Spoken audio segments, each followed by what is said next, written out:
Julie Dobrow. I'm the director of the Communications and Media Studies program, and I'm really, really thrilled to welcome Marian Porges back to campus.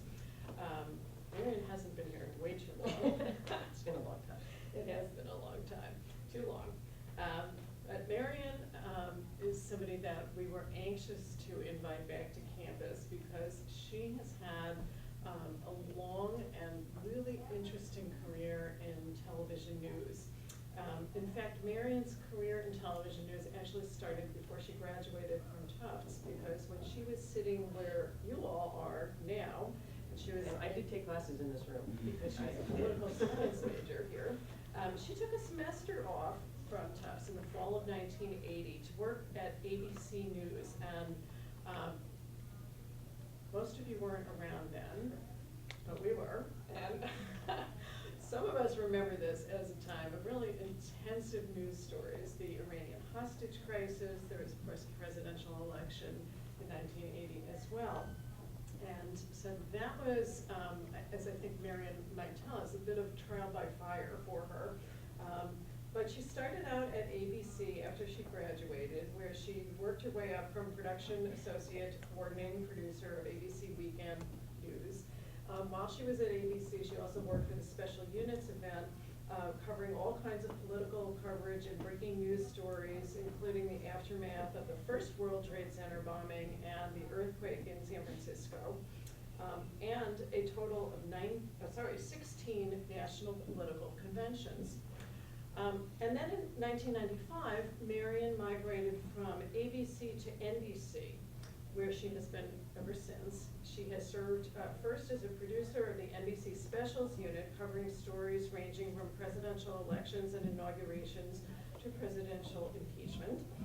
The death of Princess Diana, wars in Iraq and Afghanistan, Challenger and Columbia disasters, Hurricane Katrina, the death of Pope John Paul II and the election of Pope Benedict, the Olympics, the trial of O.J. Simpson, and many, many other stories. In 2005, Marian was named a senior producer at NBC News, and that's a role that she held until 2008, when she took a little break to become the director and chairman of a journalism program that NBC created with the New York Film Academy.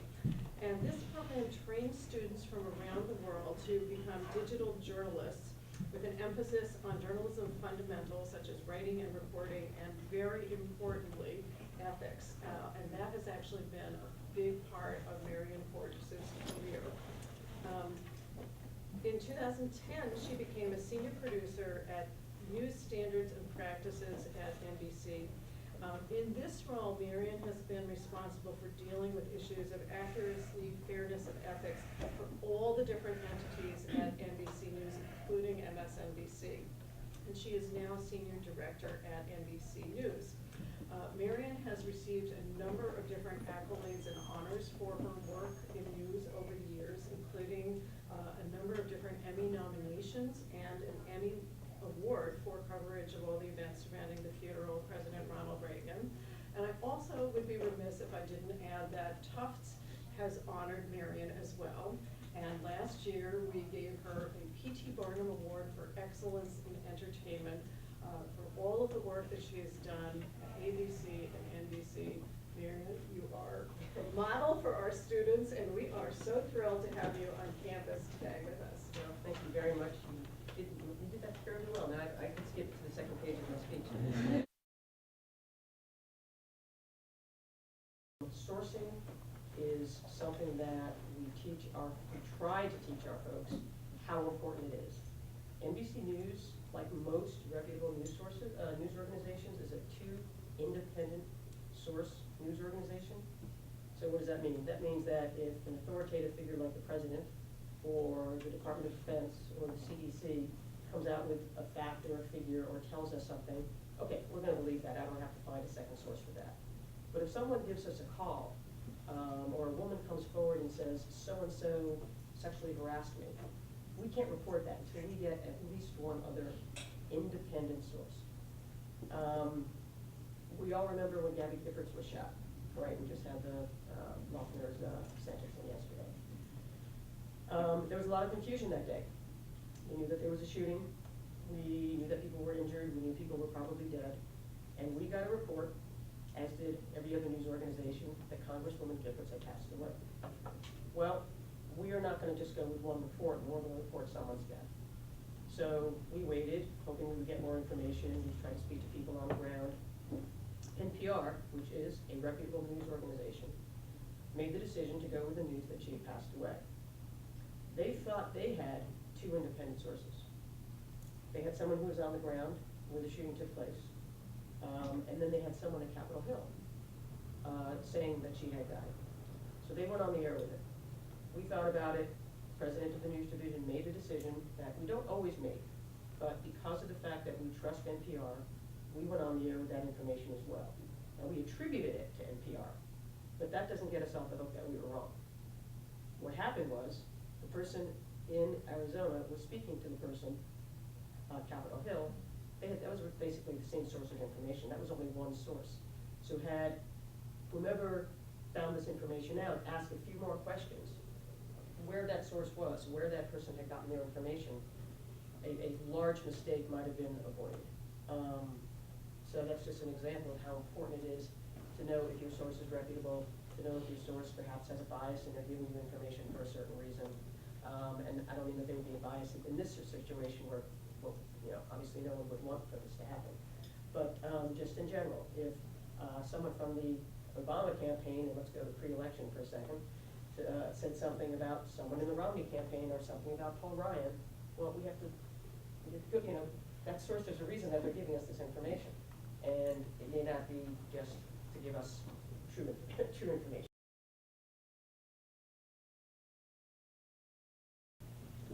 One of the things that has made our lives, A, somewhat better, and B, a whole lot harder, is social media.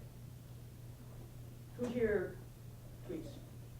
I'm surprised there's a couple people who don't.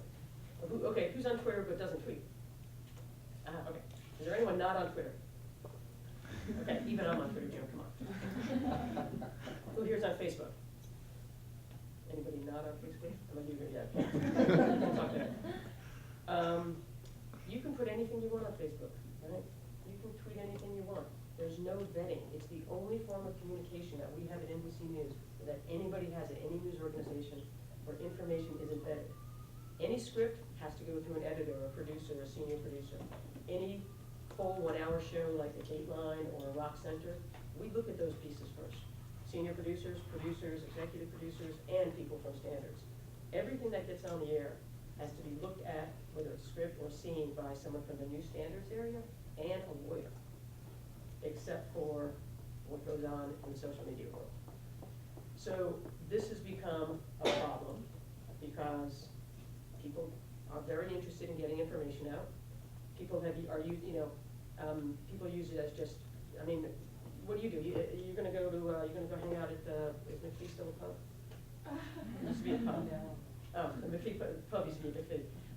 You would go on to post that, I'm going to be at McPhee at 8 o'clock tonight, right? You just presume that your friends are therefore going to know that you're going to be in the pub at 8 o'clock tonight. But what's happened is that within the news organization, people are using it the same way. They're using it, they see something in the wires, or they see something that maybe we haven't confirmed as a news division. Case in point, Joe Paterno. The Saturday night before he died, CBS Sports reported, based on a story from the Penn State student newspaper, that Joe Paterno had died. So once it gets out in the Twitter sphere, right, people think, oh, I'll just retweet that. Oh, I'll just retweet that. And what we had, even though NBC News, we were on a conference call, we were not ready to report that. We did not have sufficient sourcing on it. We did not report it. But what happened is members of our news organization they saw it, they said, oh, CBS, they must know, and they retweeted it. And they retweeted it under their, I'm just making up a name, at Chuck Todd NBC. So people now think, okay, NBC is reporting that. Chuck did not tweet that, so I'm just making that up. So now we've got NBC people reporting that Joe Paterno has died before NBC News is prepared to go on the air to say that Joe Paterno has died. And you know what? He wasn't dead. He did obviously die the next morning, but this is what's so dangerous.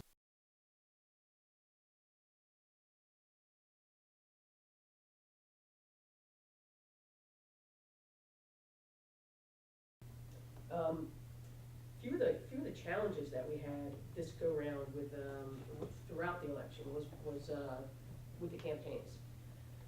We always have issues with the campaigns, but some of the things particular to this year, one of the new things is taking, in many cases, NBC off air. There was one with Tom Brokaw, and there was one with Andrea Mitchell, taking portions of what our people say on our air, pulling that snippet out, taking it in effect out of context, and putting it into their advertisement, into their political ad. This is a problem for a couple of reasons. You may have someone saying something that, again, as I say, is out of context, and it looks as if that person then is endorsing the candidate who's making that ad. We as journalists have to maintain our objectivity as much as possible, and I'll talk about MSNBC in a second because that's a different beast. So we put out a statement saying basically we did not endorse them using our material. We asked the campaigns to stop using our material. They don't care. They do what they want. They continue using our material.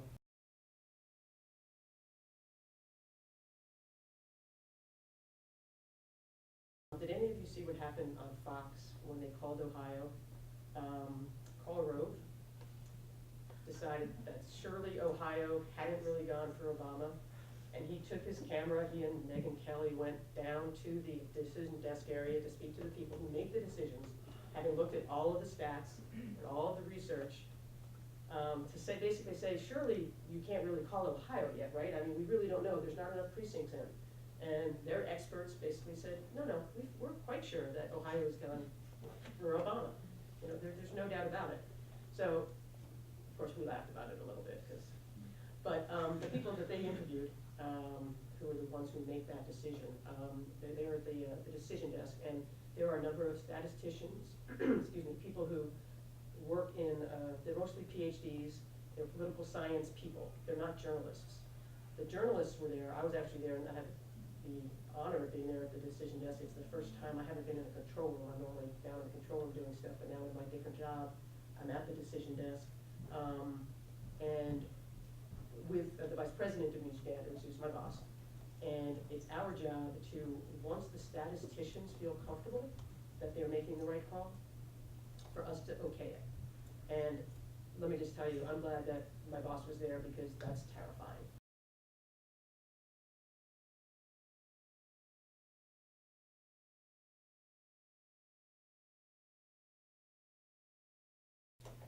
NBC News does a project called Education Nation. I don't know if any of you have heard of it. It's a summit that we do in September, again, in 30 Rock, near 30 Rock. Actually, we used the New York Public Library this year. It's a 2.5-day summit where we bring in educators and teachers. We do teacher town halls, we do student town halls, we bring in politicians, we bring in business leaders, where we discuss the biggest issues facing the problem with education in this country right now, and we work towards solutions. And that is and part of it is broadcast on MSNBC. Snippets of it go into the Today Show. Snippets of it go into Squawk Box over at CNBC. But for the most part, it's something that we do. It's not a moneymaker for us. It's just something we do because it's important. And in order to be able to afford it, we have groups who come in and give us a ton of money. Not as much as we'd like, but a lot of money. And with that, a lot of these sponsors therefore think that they can suggest to us what sort of stories we should put on the air, which of their experts we should put on the air. And there's a very fine line, because we have to work with these people because we need their money. But we have to make sure that they are not telling us what to put on, what stories to cover, what person to interview. All editorial control has to remain with us, which sometimes it does and sometimes it doesn't.